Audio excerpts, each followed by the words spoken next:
Bonjour à tous. Je suis ravi de vous accueillir sur ce webinaire pour vous parler de comment j'ai vécu le Snowflake Summit 2025 et vous faire un top 10 des annonces les plus emblématiques, parce qu'il y en a eu, je pense qu'il y en a eu une centaine.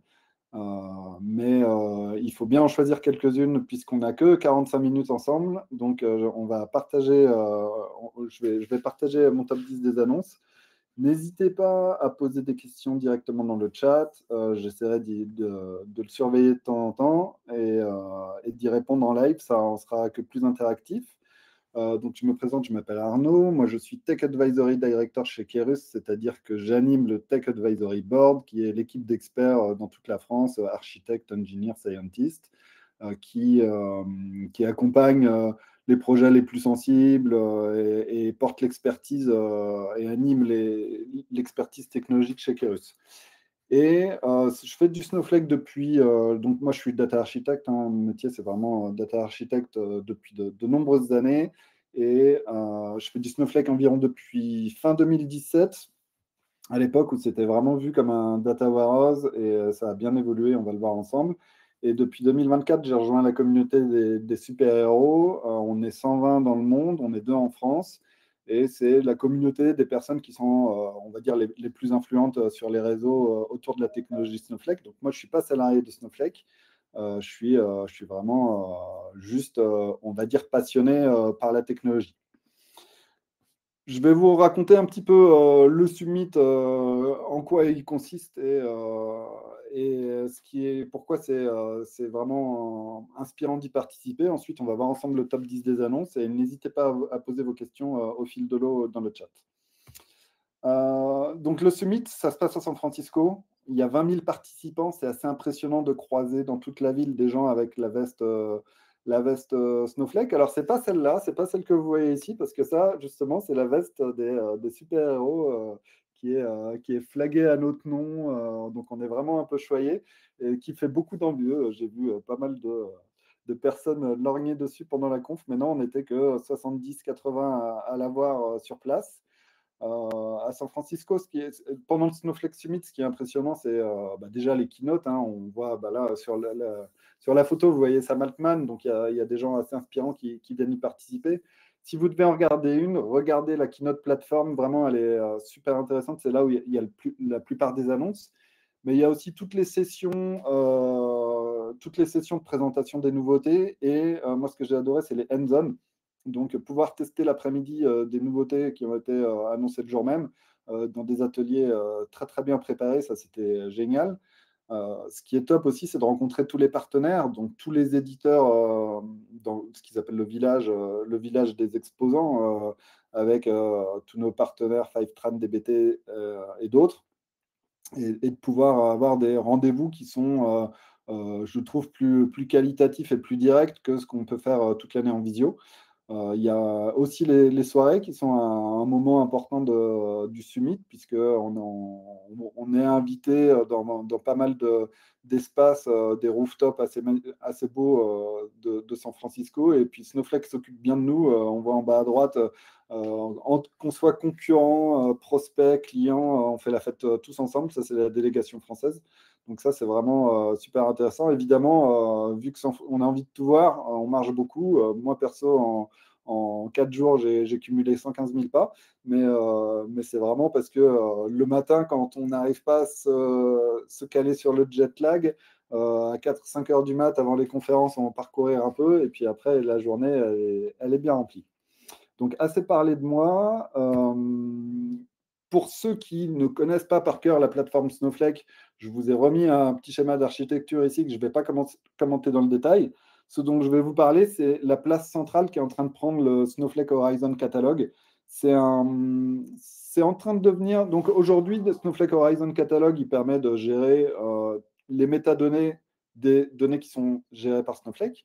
Mais demain, le Horizon Catalog, il va pouvoir jouer le rôle de catalogue d'entreprise et pouvoir se brancher sur tous les autres catalogues Iceberg qui sont potentiellement hébergés dans d'autres applications, mais aussi se brancher sur d'autres sources de données comme un Postgre on-prem, un MySQL on-prem, et pouvoir faire des recherches sur les métadonnées avec un copilot Horizon pour poser des questions sur la sensibilité des données, sur le lineage, sur énormément d'informations.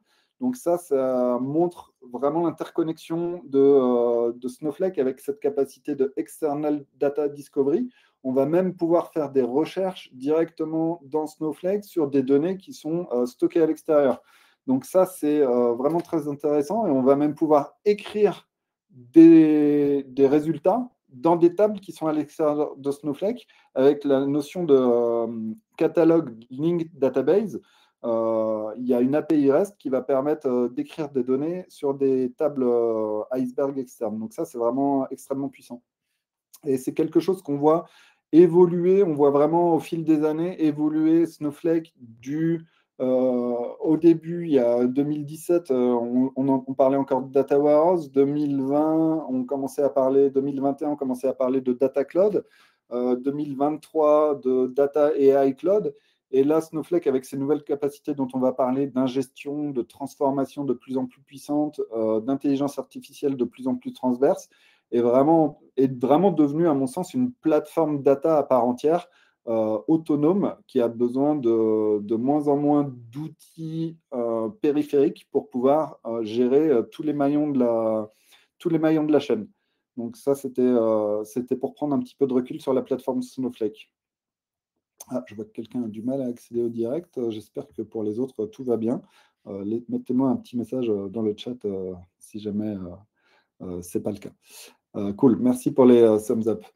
Donc, je vais commencer par la fin, évidemment. Hein. Donc, l'adaptive compute, c'est une nouvelle façon de dimensionner ses warehouses. Finalement, jusqu'à maintenant, dans Snowflake, quand on crée un warehouse, on a besoin de lui donner une taille, on a besoin de lui donner une possibilité de scalabilité horizontale de 1 à 10. Maintenant, d'ailleurs, pour info, c'est passé à 50. Et on a besoin aussi de lui dire quand est-ce qu'il doit s'arrêter automatiquement quand il ne reçoit plus de requêtes. Donc, moi, en général, sur des petits warehouses, je vais mettre du XS, arrêt automatique au bout d'1 minute. Si je veux garder du cache plus longtemps, je vais mettre un arrêt automatique au bout de 10 minutes, 1 heure, une taille éventuellement plus élevée. Ben, avec les adaptive warehouses, on n'a plus besoin de prendre ces décisions-là. On décide juste quelle taille maximum par requête il doit avoir, histoire de ne pas monter sur des 16 XL et consommer des crédits trop rapidement. Mais la distribution des requêtes en fonction des besoins, elle va être gérée automatiquement par Snowflake. Donc, comme vous le voyez, en haut à droite, c'est en private preview.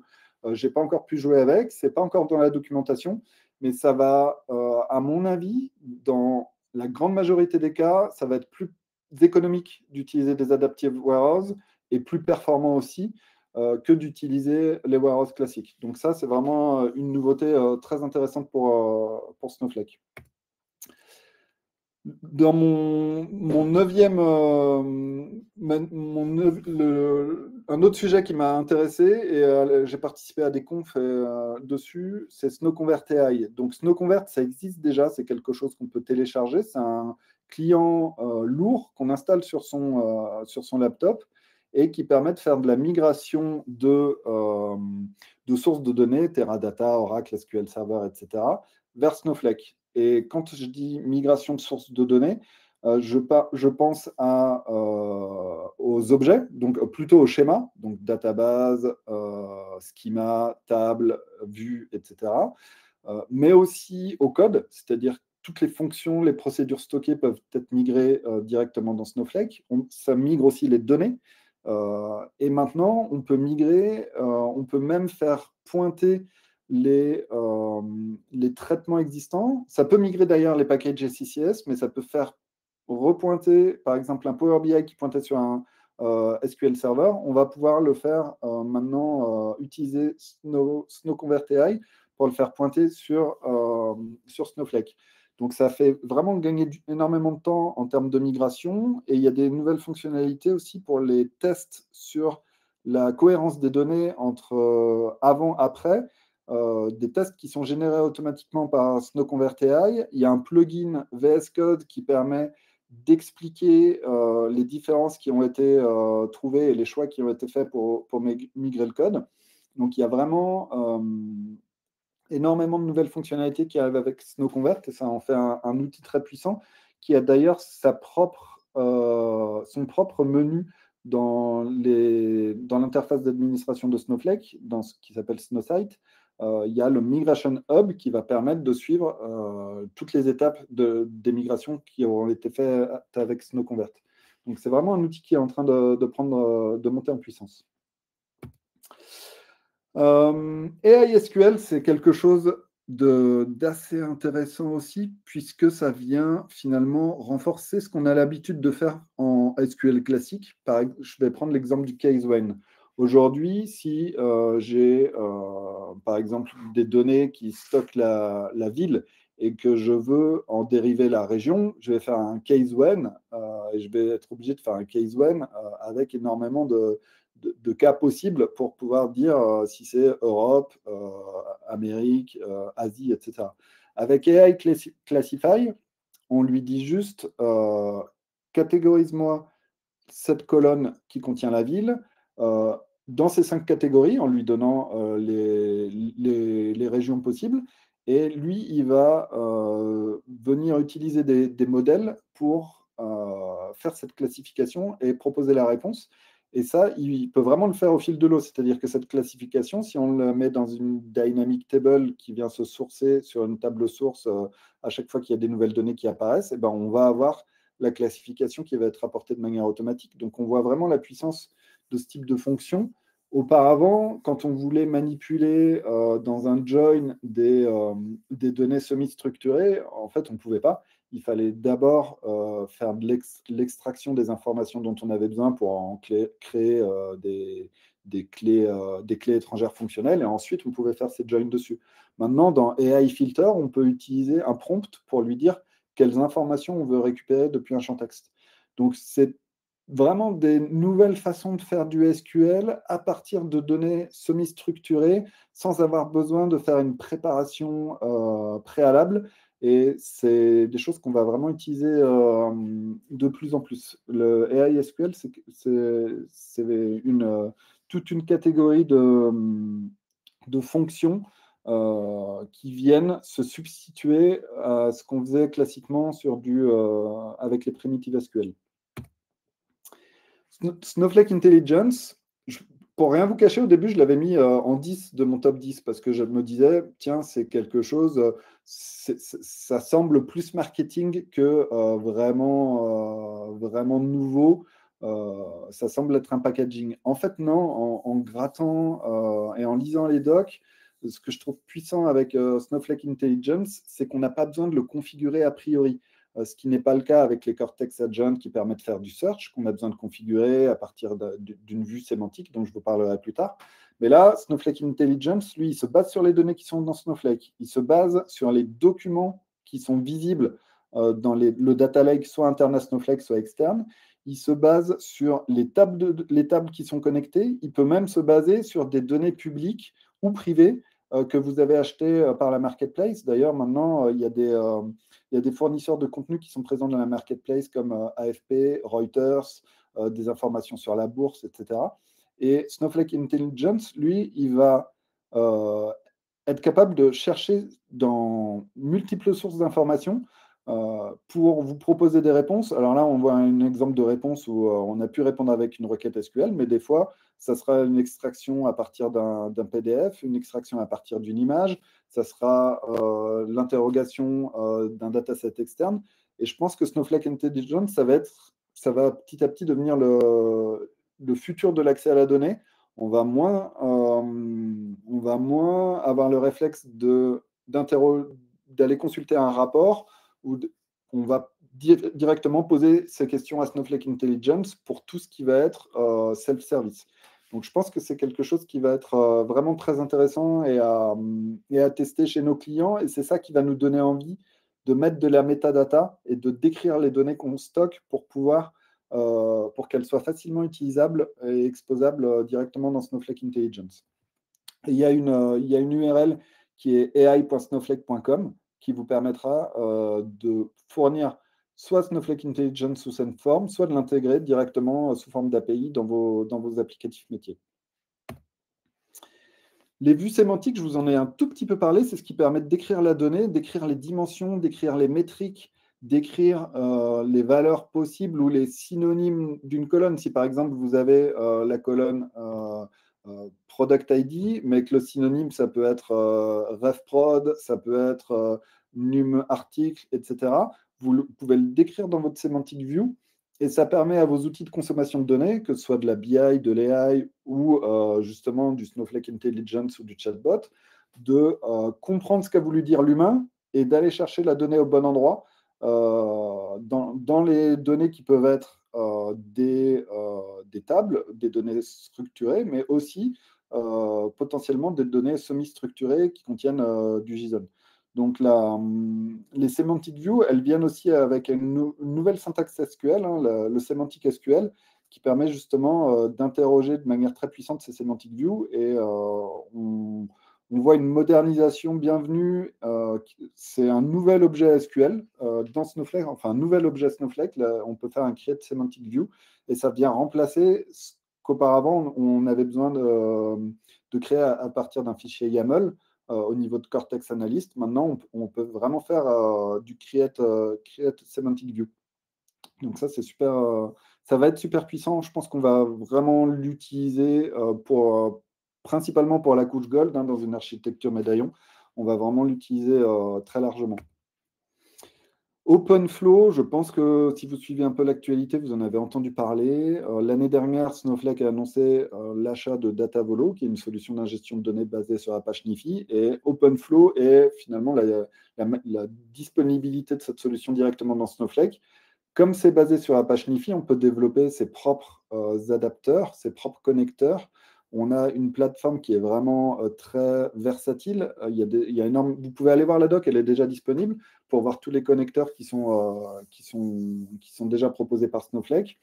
Ce qui est intéressant avec cette approche de Snowflake, c'est qu'on peut avoir le control plane dans Snowflake pour toute l'administration, le paramétrage, récupérer toutes les métriques et le déploiement, soit Bring Your Own Cloud, donc dans votre propre VPC.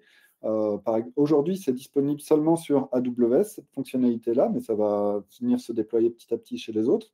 Et dans votre propre VPC AWS, qui correspond à un VNet chez Azure, vous pouvez avoir votre runtime OpenFlow qui est au plus proche de vos données.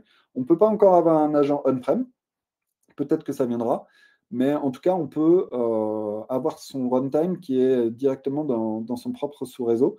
Et ce qui est intéressant aussi avec OpenFlow, c'est que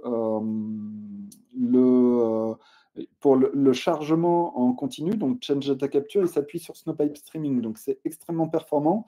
Moi, j'ai fait un hands-on sur OpenFlow avec un Postgres qui était dans un Snowpark Container Services, donc Docker géré par Snowpark. Donc Postgres en Snowpark Container Services, OpenFlow branché sur ce Postgres pour faire du Change Data Capture et alimenter des tables dans Snowflake derrière lesquelles après on faisait des transformations DBT.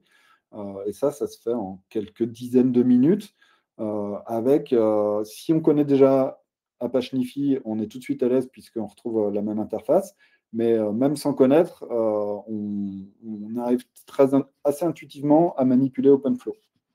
Ça, c'est une des features qui va faire qu'on va avoir besoin de moins en moins d'outils additionnels à Snowflake pour faire chargement, transformation, visualisation de données. Il y a énormément d'évolutions autour de Snowpipe Streaming, des Dynamic Tables et de Streamlit. Snowpipe Streaming a une toute nouvelle architecture qui s'appelle High Performance Architecture qui permet de réduire encore la latence et d'optimiser les coûts.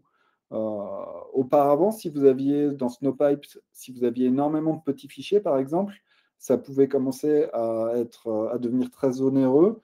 Il valait mieux faire une étape préalable pour créer des plus gros fichiers avant ingestion. Maintenant, le prix est passé au gigaoctet injecté et ça va générer des économies très importantes. Avec la High Performance Architecture, on va pouvoir atteindre des latences très intéressantes, inférieures à 10 secondes de bout en bout, c'est-à-dire entre le moment où la donnée elle apparaît dans la source et le moment où on va pouvoir la mettre à disposition en sortie de Snowflake. on va être capable d'avoir des bandes passantes beaucoup plus importantes. Et on va pouvoir utiliser cette nouvelle architecture pour collecter des données issues de capteurs, puisqu'il y a une REST API qui va permettre de pousser directement les données dans Snowflake. Et en plus, il y a des nouvelles fonctions SQL qui permettent de manipuler les séries temporelles et de faire par exemple du resampling de time series pour pouvoir faire de l'homogénéisation de pas de temps. Donc ça va vraiment devenir une, un outil d'ingestion très puissant, encore plus puissant que ce que c'était déjà. Et on peut faire des architectures avec les dynamic tables, dont la latence est passée de 1 minute à 15 secondes et qui ont de nouveaux mots-clés dans le langage SQL qui permettent de s'assurer que la donnée elle est bien consolidée et disponible avant de pouvoir faire par exemple des filtres dessus. Euh, et on peut faire des architectures de type Snowpipe Streaming en entrée, donc Change Data Capture, Snowpipe Streaming, chaîne de Dynamic Table. Derrière la Dynamic Table, on peut se rebrancher un Change Data Capture sur Snowflake pour aller pousser la donnée vers un consommateur, ce qui peut être par exemple Kafka. Il y a un connecteur en sortie, Snowflake Geber Kafka, qui est mis à disposition assez récemment. Il y a OpenFlow aussi qui a la capacité de pousser des données ou d'autres solutions.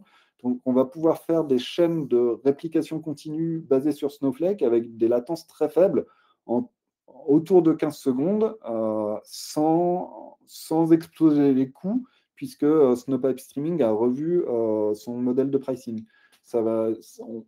Jusqu'à maintenant, on s'interdisait parfois de faire ce type d'architecture en continu, pour ne pas parler de temps réel, pour des raisons de coût. Et là, ça devient beaucoup plus économique.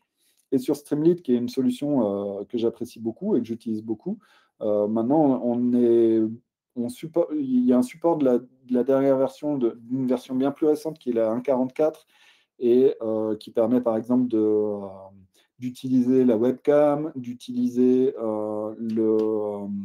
faire de l'upload de fichiers, du download de fichiers, des choses qui n'étaient pas encore possibles dans le Streamlit Snowflake. Maintenant, on est capable de le faire et on peut aussi gérer plusieurs fichiers Streamlit directement au sein de l'UI de Snowsight avec une connexion avancée sur Git. Donc ça, c'est des choses, il y a des belles évolutions autour de Streamlit. N'hésitez pas si vous avez des questions en parallèle, euh, n'hésitez pas à les poser directement dans le chat. Euh, sur la partie Cortex Agents, ce qui est vraiment intéressant, c'est de voir comment on peut combiner à la fois la partie Cortex Analyst, donc interroger les données en langage naturel, et la partie Cortex Search pour faire de la recherche avancée dans les données et dans les données qui sont issues de documents non structurés. Donc, imaginez que vous avez un PDF. Maintenant, Document.ai, qui est l'outil Snowflake pour analyser les PDF, est capable d'extraire depuis les PDF les tables. Donc, si vous avez un tableau de données à l'intérieur d'un PDF, vous pouvez l'extraire grâce à Document.ai et le charger dans des tables. Si vous avez des images aussi qui sont stockées dans votre data lake, dans votre SharePoint ou Google Cloud, que sais-je, vous pouvez charger ces images dans Snowflake et en faire une pré-analyse pour extraire par exemple du texte à partir des images. Et toutes ces informations, elles pourront être utilisées dans Cortex Search. Donc quand vous créerez un Cortex Agent, vous pourrez lui dire, tu vas utiliser tel outil sur la partie texte SQL, tu vas t'appuyer sur la semantic view, telle semantic view pour aller rechercher mes données et tu vas t'appuyer pour tout ce que tu ne trouveras pas comme données, tu vas utiliser les recherches dans les documents PDF et dans les images pour répondre à la question. Donc, on est capable de faire de la composition d'agents très simplement, directement avec ce principe de Cortex Agent API. Et c'est ce qu'on va faire de plus en plus en tant que data engineer, ML engineer. On va faire des workflows de composition d'agents. Et d'ailleurs, il y a même un studio directement dans Snowflake qui va permettre de développer, d'assister au développement d'agents spécifiques pour aider à choisir telle ou telle stratégie de récupération d'informations. Donc moi, c'est aussi quelque chose que j'ai utilisé dans un hands-on et j'ai senti la puissance de cette fonctionnalité de pouvoir, dans un workflow agentique, de pouvoir choisir quel outil, ils appellent ça s'appelle des outils hein, dans la Cortex Agent API, quel outil on active dans quelle situation. Une autre feature que j'ai trouvée vraiment intéressante, c'est les workspaces. C'est une nouvelle façon de gérer ces objets de données, ou plutôt ces objets de code à l'intérieur de Snowflake. Donc moi, jusqu'à maintenant, ce que je faisais, c'est que j'avais mon VS Code ouvert, j'avais mon Snowflake ouvert, j'utilisais mon VS Code pour tout ce qui était développement. Je committais dans Git, pipeline de CI/CD, et ça déploie sur Snowflake. Maintenant, Workspace permet de gérer des fichiers. Donc, si on gère des fichiers, ça veut dire qu'on peut gérer à la fois les fichiers SQL, mais les fichiers projets dont on a besoin dans un projet DBT, par exemple, les requirements Python, les fichiers de properties, les fichiers de seed qui permettent d'alimenter des données de test. Donc, tout ça, on va pouvoir le gérer au niveau d'un workspace. Le workspace, finalement, il faut voir ça comme un stockage objet qui est lié à l'utilisateur Snowflake, donc qui est vraiment lié qui est personnel à un utilisateur, et on peut créer des shared workspace donc pour les équipes. Workspace, il permet aussi de faire de la revue de différences lors d'une merge request. Il permet d'aller visualiser directement le query history. Comme vous voyez ici, dans cette copie d'écran, on peut avoir plusieurs onglets avec la comparaison des données, avec les données qui sont schématisées sous forme de petits graphiques au niveau des colonnes pour la distribution.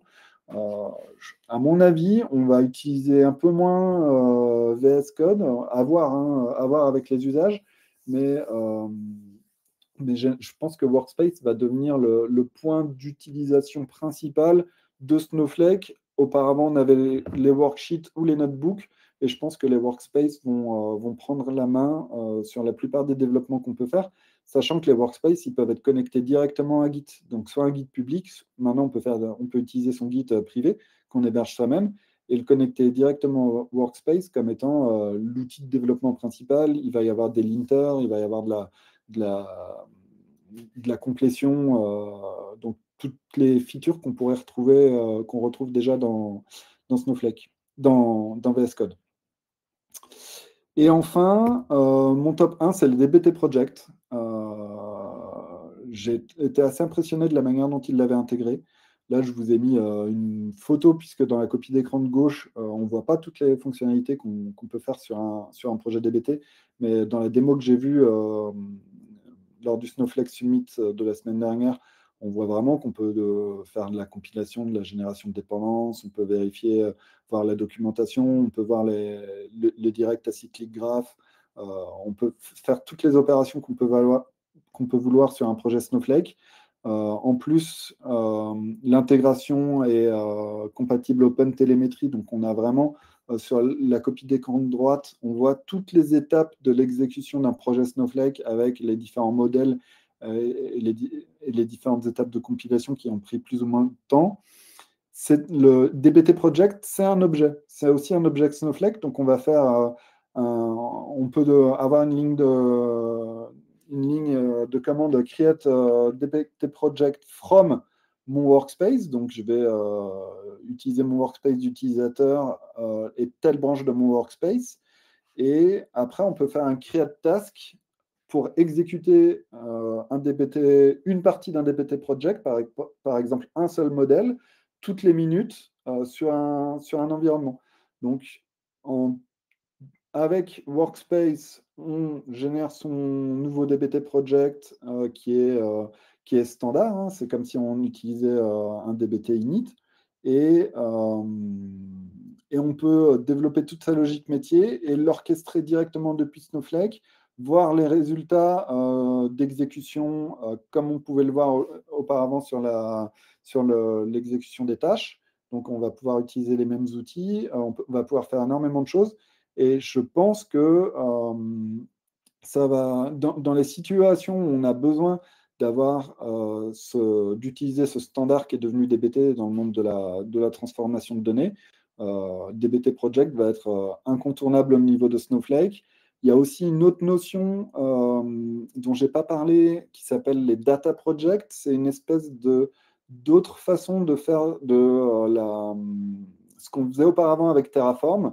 Il y a un nouvel objet data project qui permet de créer une structure de départ d'un environnement Snowflake et de pouvoir ensuite spécialiser cette structure de départ en fonction des clients, en fonction des business units. Donc, on a une nouvelle syntaxe qui va arriver dans Snow CLI et on va pouvoir faire un Snow Project Init, par exemple.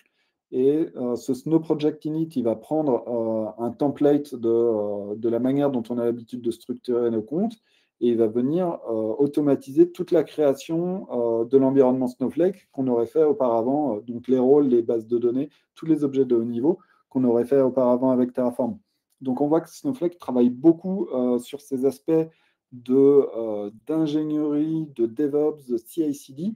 Et moi, c'est des sujets qui m'intéressent particulièrement et je pense que ça va permettre aussi d'avoir du code de mieux en mieux géré dans Snowflake. Ouais, Lucien, pas convaincu par les workspaces, je comprends. C'est vrai, surtout quand on a des réflexes Snowflake Terraform. Après, le gars qui nous a présenté les data projects, c'est un ancien de Terraform et il était assez convaincant lui-même, sans doute beaucoup plus que moi. Donc, si je trouve une conférence intéressante, j'essaierai de retrouver la conf de ce monsieur-là et je te la partagerai. Mais ouais, DBT Project, c'est quelque chose qui va nous permettre d'embarquer beaucoup de monde et on peut importer des projets existants directement dans Snowflake puisqu'on a cette structure dans les workspaces qui sont gérés à base de fichiers. Le petit one more thing qu'on n'avait pas vu venir, parce qu'en réalité, j'étais au courant déjà de tous ces sujets en tant que data super-héros, puisque moi, j'ai des calls réguliers avec les équipes produits de Snowflake. On n'avait pas le droit d'en parler avant le summit, mais j'étais déjà au courant. Mais le petit one more thing, c'était l'intégration de Crunchy Data dans Snowflake pour en faire un Snowflake PostgreSQL managé de qualité entreprise. Alors, pourquoi ce n'est pas encore un PostgreSQL comme on peut en avoir chez les cloud service providers existants? C'est parce que c'est l'intégration de Crunchy Data. Crunchy Data, c'est le plus gros contributeur à la communauté PostgreSQL. C'est eux qui contribuent le plus sur le projet open source. Ils sont vraiment influents. Et Tom Lane, c'est le développeur légendaire de PostgreSQL qui est chez Crunchy Data et qui est vraiment la personne qui veille sur les features les plus importantes de la communauté open source. Donc, honnêtement, je pense que le Postgres intégré à Snowflake, ça sera le meilleur Postgres d'entreprise qu'on pourra trouver sur le marché parce qu'il y a plein de Postgres d'entreprise qu'on trouve chez différents éditeurs et fournisseurs, mais il y a un seul Crunchy Data et à mon avis, on va vraiment beaucoup s'en servir. Ce qui va être intéressant pour nous, c'est que jusqu'à maintenant, on était un peu embêtés quand on voulait gérer des données transactionnelles dans Snowflake. On avait les hybrid tables, mais on n'était pas tout à fait sûr de savoir les utiliser et dans quel cas c'était la bonne solution. Avec un Postgres dans Snowflake, on sera assez convaincu de pouvoir gérer ces transactions directement dans Snowflake. Il y a énormément de choses dont je n'ai pas pu vous parler. Il y a des évolutions de langage SQL, par exemple Union by Name, qui n'oblige pas, quand on fait un union, d'avoir les colonnes qui sont dans le même ordre, mais c'est Snowflake qui va comprendre en fonction du nom de la colonne, dans quel ordre il faut faire les features. Il y a le SQL Pipechain, ouais, Mohamed. Alors ça, je ne sais pas si c'est pas juste du sucre syntaxique ou si ça va être vraiment utilisé. Le SQL Pipechain, c'est on écrit une requête, après on fait tiret chevron supérieur et on écrit une autre requête avec un $1 qui indique qu'on pointe sur le résultat de la requête précédente. Finalement, c'est un petit peu comme l'utilisation du mot-clé with, mais je trouve que le mot-clé with est plus explicite. Donc moi, je préfère les requêtes, les Common Table Expression avec with que le SQL Pipechain. En tout cas, c'est une fonctionnalité intéressante. Je vous ai parlé un petit peu du resample de time series. Je vous ai parlé de document AI table extraction. Il y a une nouvelle génération de warehouse qui s'appelle Gen 2 Warehouse, qui est beaucoup plus performante, 25% plus performante que les warehouses actuelles selon les benches de Snowflake. Évidemment, un petit peu plus onéreuse, mais vu que les traitements s'exécutent plus vite, normalement, il y a un bénéfice certain. On peut utiliser maintenant des notebooks, et nous, on l'a fait pendant les hands-on pour entraîner des modèles sur Snowpark Container Services qui utilisent des containers avec des GPU. Donc, on peut avoir des notebooks vraiment plus adaptés au métier de data scientist, ML engineer, avec une puissance d'entraînement de modèles beaucoup plus intéressante. Et il y a aussi des évolutions autour de Panda. Le Panda maintenant qui est disponible pour faire du Python dans Snowflake est plus performant et est capable de déterminer tout seul quelle va être la meilleure manière de s'exécuter. Donc, je ne sais pas si vous avez dans le chat d'autres features que vous avez vu passer, vous, dans votre veille techno autour de Snowflake que vous aimeriez que je développe. Mais je voulais vous donner un tour d'horizon un petit peu rapide et intense de ce Snowflake Summit avec les features qui m'ont personnellement le plus marqué et qu'on va utiliser le plus fréquemment chez nos clients. Est-ce que vous avez, si vous avez des choses, des questions ou des choses à partager qui ont attiré votre attention dans le chat, n'hésitez pas à le faire directement. Je vais vous laisser une ou deux minutes pour le faire. Je suis allé un petit peu vite parce que je voulais vraiment garder un petit peu de temps justement pour des questions-réponses. Mathieu, tu disais, tu as pu tester, c'était sur la partie OpenFlow. C'était sur quelle partie?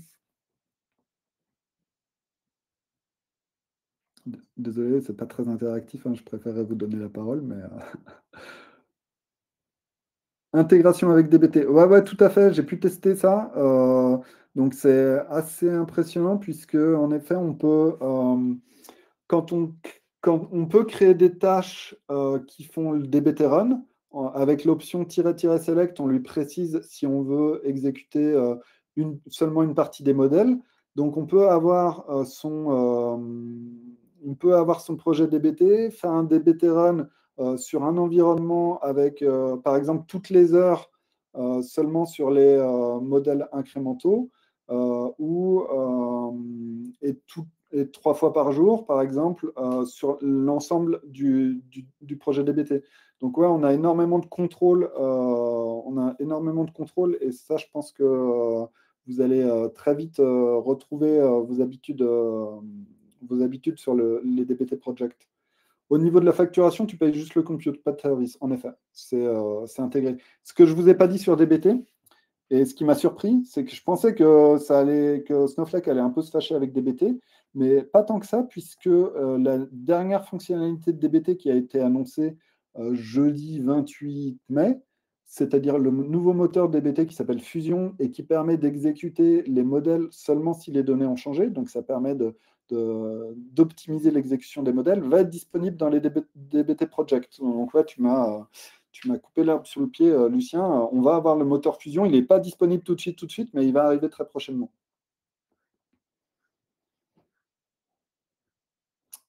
Est-ce qu'il y a d'autres questions, remarques? Donc, je vois qu'il y a le vote qui est apparu. Je vais vous laisser voter. Je ne suis pas comme Uber, hein, c'est pas grave si vous me mettez une mauvaise note.